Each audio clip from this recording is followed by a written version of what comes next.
Hello everybody, my name is Yogita Sharma and welcome to our channel Target for IQ.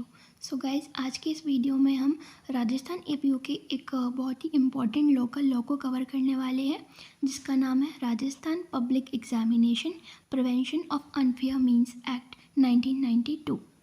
आइए चलिए देख लेते हैं इसके बेसिक्स के बारे में। ये जो एक्ट है इसका एक्ट नंबर क्या है? तो इसका एक्ट नंबर है 27 ऑफ 1992। इसको कब एसेंट मिली थी?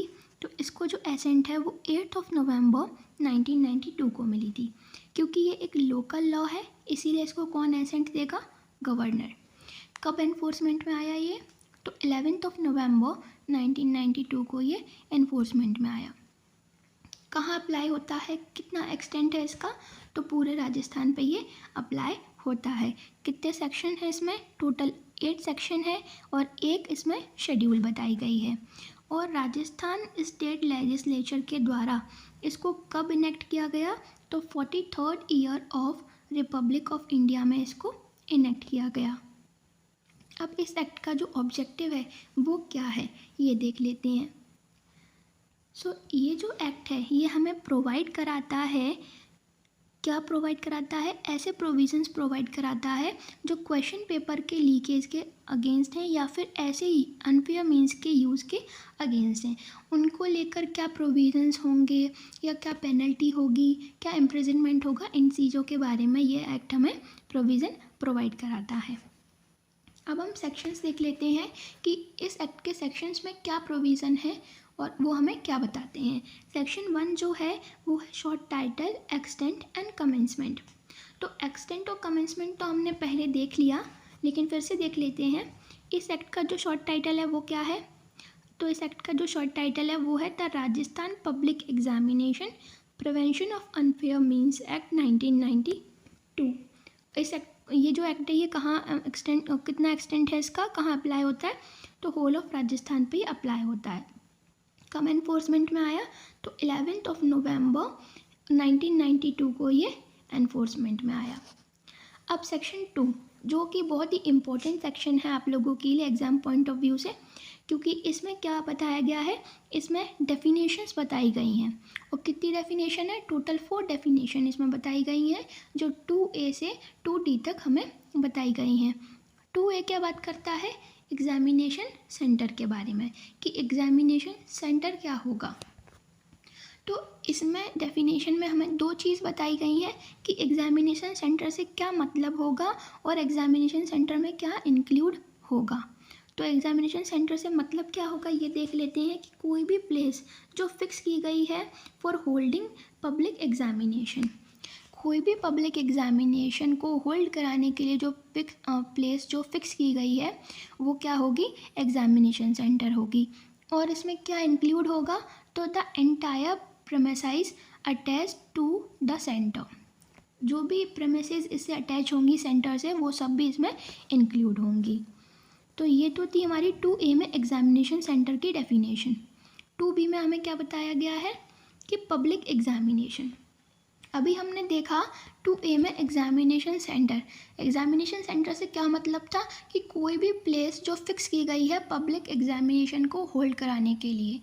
तो पब्लिक एग्जामिनेशन क्या होगा ये हमें इनने 2B में बता दिया है कि पब्लिक एग्जामिनेशन क्या होगा।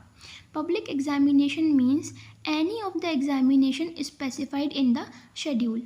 यानी कि वो कोई भी एग्जामिनेशन जो शेड्यूल में हमें बताया गया है, इस एक्ट की शेड्यूल में बताया गया है। इस एक्ट में कितनी शेड्यूल है? तो इस एक्ट में एक शेड्यूल है और उसमें जो जो एग्ज़ाम स्पेसिफाइड किए गए हैं वो क्या होंगे? पब्लिक एग्जामिनेशन होंगे according to the section 2B। 2D क्या बात करता है हमसे? तो हम पहले 2C की जगह 2D देख लेते हैं।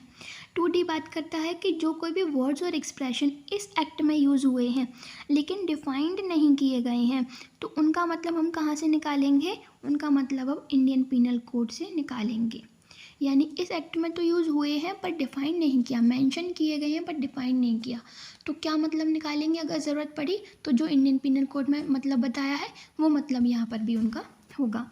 अब 2C जो बहुत ही इम्पोर्टेंट डेफिनेशन है और आपके एग्ज़ाम में भी इससे क्वेश्चन आ सकते हैं। 2C क्या बताता है हमें? अनफेयर मीन्स के बारे में। अनफेयर मीन्स क्या होगा? Unfair means in relation to an examination while answering question in public examination means जब कोई पब्लिक एग्जामिनेशन में जो आंसर कर रहा है अगर वो पर्सन अनऑथोराइज्ड हेल्प लेता है फ्रॉम एनी पर्सन या अनऑथोराइज्ड हेल्प लेता है from any material written record और प्रिंटेड इन एनी फॉर्म, या फिर कोई unauthorised telephonic wireless electronic gadget use करता है या फिर कोई other instrument of gadget use करता है। यानी कि जो पब्लिक एग्जामिनेशन है उसमें अगर कोई पर्सन अनऑथोराइज्ड हेल्प ले रहा है किसी अदर पर्सन से या फिर टेलीफोनिक वायरलेस इलेक्ट्रॉनिक हेल्प ले रहा है या फिर कोई इंस्ट्रूमेंट और गैजेट यूज़ कर रहा है या फिर कोई मटेरियल रिटन है, रिकॉर्डेड है या प्रिंटेड है किसी फॉर्म में, उससे अनऑथोराइज्ड हेल्प ले रहा है, उसकी उन चीज़ों को क्या कहा जाएगा? अनफेयर मीन्स कहा जाएगा। तो ये थी 2C की डेफिनेशन अनफेयर। 2A में हमने देखा एग्जामिनेशन सेंटर, 2B में हमने देखा पब्लिक एग्जामिनेशन, 2C में हमने देखा अनफेयर मीन्स और 2D में देखा कोई भी वर्ड्स और एक्सप्रेशन जो यहाँ मेंशन है बट डिफाइंड नहीं है तो कहाँ से मतलब निकालेंगे उनका? IPC से मतलब निकालेंगे। अब हम देख लेते हैं सेक्शन 3। सेक्शन 3 हमें क्या बताता है? तो सेक्शन 3 हमें बताता है prohibition of use of unfair means. Unfair means के यूज़ पे प्रोहिबिशन, यानी कि कोई भी person, no person shall use unfair means at any place of examination, यानी जो प्लेस ऑफ एग्जामिनेशन है वहाँ पे कोई भी पर्सन अनफेयर मीन्स यूज़ नहीं कर सकता। और अनफेयर मीन्स से क्या मतलब है? जो हमें 2C में बताया गया है। अनफेयर मीन्स क्या होगा?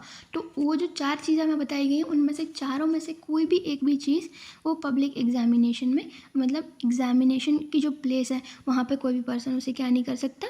यूज़ नहीं कर सकता। सेक्शन 4 हमें क्या बताता है? अनऑथोराइज्ड पोजेशन और डिस्क्लोजर ऑफ क्वेश्चन पेपर, यानी कि उस पर्सन के पास पेपर का पोजेशन होना जो उसके लिए ऑथोराइज्ड ही नहीं है, यानी कि अनऑथोराइज्ड पोजेशन या फिर क्वेश्चन पेपर का disclosure, unauthorised disclosure of question paper. कोई भी पर्सन क्या नहीं कर सकता? बिफोर द टाइम फिक्स, जो भी टाइम फिक्स्ड है डिस्ट्रीब्यूशन के लिए या जो भी टाइम फिक्स्ड है क्वेश्चन पेपर के डिस्ट्रीब्यूशन के लिए, उससे पहले कोई भी पर्सन प्रोक्यूर और attempt to procure possess such question paper और एनी पोर्शन और कॉपी। कोई भी पर्सन जो भी टाइम फिक्स है एग्जामिनेशन के लिए क्वेश्चन पेपर को प्रोक्योर नहीं कर सकता, अटेम्प्ट टू प्रोक्योर नहीं कर सकता, पजेस नहीं कर सकता सच को, या फिर कोई भी उसका जो कोई भी पोर्शन है, कॉपी है, उसको नहीं क्या कर सकता? प्रोक्योर कर सकता। और क्या नहीं कर सकता? Impart or offer to impart information which he knows and has reason to believe to be related derived or bearing upon such question paper, यानी कि कोई भी इंफॉर्मेशन उस क्वेश्चन पेपर से रिलेटेड नहीं बता सकता। कोई भी पर्सन 2 चीज़ें नहीं कर सकता। क्या नहीं कर सकता? एक तो उस क्वेश्चन पेपर को प्रोक्योर या अटेम्प्ट टू प्रोक्योर या पजेस नहीं कर सकता, या फिर उस क्वेश्चन पेपर से रिलेटेड कोई भी इंफॉर्मेशन इम्पार्ट या ऑफर नहीं कर सकता कोई भी पर्सन। लेकिन हाँ, अगर वो पर्सन लॉफुली ऑथोराइज्ड है या permitted by virtue of his duties है तो फिर वो वहाँ कर सकता है। ये 2 क्या है? इसके एक्सेप्शंस हैं। अगर पर्सन लॉफुली ऑथोराइज्ड है तो वो ये चीज़ें कर सकता है, या अपनी ड्यूटी में रहते हुए वो ये सब कर रहा है तो कर सकता है। अदरवाइज़ कोई भी पर्सन इसको करने के लिए ऑथोराइज नहीं है। ये हमें सेक्शन 4 बताता है। तो अभी हमने सेक्शन 1 देख लिया, 2 देख लिया और 3 और 4 देख लिए। अब हम देख लेते हैं सेक्शन 5 हमें क्या बताता है। तो सेक्शन 5 हमें बताता है कि prevention of leakage by person entrusted with examination work. Section 6 हमें बताती है पेनल्टीज़ के बारे में, यानी कि अगर किसी ने सेक्शन 3 में या सेक्शन 4 में कोई ऑफेंस कमिट कर दिया तो उस पर क्या पेनल्टी लगेगी। सेक्शन 3 जो क्या बताता था, अनफेयर मीन्स को यूज़ करने पर प्रोहिबिशन लगाता था। अगर किसी ने सेक्शन 3 का ऑफेंस कर दिया तो उसको इम्प्रिजनमेंट हो सकती है फॉर 3 ईयर्स और fine which may extend to 2000 rupees और विद बोथ, यानी कि 3 साल की पनिशमेंट हो सकती है, फाइन लग सकता है जो कितना होगा, या तो 2000 रुपये होगा या फिर दोनों हो सकती हैं अगर सेक्शन 3 में किसी ने ऑफेंस किया है। सेक्शन 4 में अगर किसी ने ऑफेंस कमिट कर दिया तो उसको कम से कम 5 साल की सज़ा जो 7 साल तक हो सकती है और फाइन जो 10,000 रुपये तक हो सकता है। तो ये हमें बताती हैं सेक्शन 6 की पेनल्टीज़, कि सेक्शन 6 में सेक्शन 3 और सेक्शन 4 की पेनल्टी के बारे में बताया गया है। अब सेक्शन 6A हमें क्या बताता है ये हम देख लेते हैं। अब हम देख लेते हैं सेक्शन 6A। 6A हमें क्या बताता है, तो 6A हमें बताता है पनिशमेंट फॉर कमिटिंग 6A हमें बताता है punishment for committing theft, extortion और रॉबरी ऑफ क्वेश्चन पेपर। ये जो सेक्शन है सेक्शन 6A, ये 2022 के अमेंडमेंट से जोड़ा गया, जो किन चीज़ों की पनिशमेंट के बारे में बताता है, कि जो कोई भी अगर क्या कर रहा है, जो कोई भी whoever commits theft, extortion, robbery of question paper of any public at any time before the examination, जो कोई भी पर्सन क्वेश्चन पेपर की थेफ्ट, एक्सटॉर्शन या रॉबरी कर रहा है before the time of the examination, तो उसको कितनी पनिशमेंट हो सकती है, imprisonment not less than 5 year but which may extend to 7 year, यानी कम से कम 5 साल जो 7 साल तक की हो सकती है, और फाइन कितना हो सकता है, कम से कम 15,000 जो 1 लाख तक हो सकता है। तो ये बात कर रहा था सेक्शन 6A। नाउ देख लेते हैं सेक्शन 7 क्या बात करता है। सेक्शन 7 बात करता है penalty for offence with preparation to cause hurt. अगर कोई भी ऑफेंस यानी सेक्शन 3 और 4 का कोई ऑफेंस कर रहा है और प्रेपरेशन के साथ कर रहा है, यानी सेक्शन 6 में कोई ऑफेंस किया जा रहा है। सेक्शन 6 में कौन से ऑफेंस हो रहे थे, 3 और 4 के पेनल्टी के बारे में। तो अगर सेक्शन 6 का कोई ऑफेंस कर रहा है और प्रेपरेशन के साथ कर रहा है कि उस पर्सन की क्या कर देगा, डेथ कॉज कर दे, हर्ट कॉज कर दे, असल्ट कर दे, या उसको रॉन्गफुली रेस्ट्रेन कर दे, या फिर उस पर्सन को instant fear of death, hurt और असल्ट और रॉन्गफुल रेस्ट्रेन की इंस्टेंट फियर में डाल रहा है, तो उस पर सेक्शन 7 की पेनल्टी लग जाएगी। क्या पेनल्टी लगेगी, imprisonment which may extend to 3 years and fine which may extend to 5,000 rupees, यानी कि 3 साल तक की सज़ा हो सकती है और फाइन हो सकता है, और फाइन कितना हो सकता है, 5,000 तक का। तो ये बात करता है सेक्शन 7।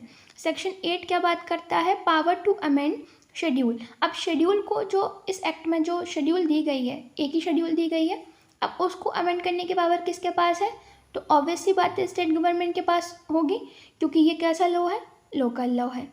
तो ये थे आज के इस एक्ट के पूरे सेक्शंस जो कि आपकी राजस्थान एपीओ में आने वाले हैं।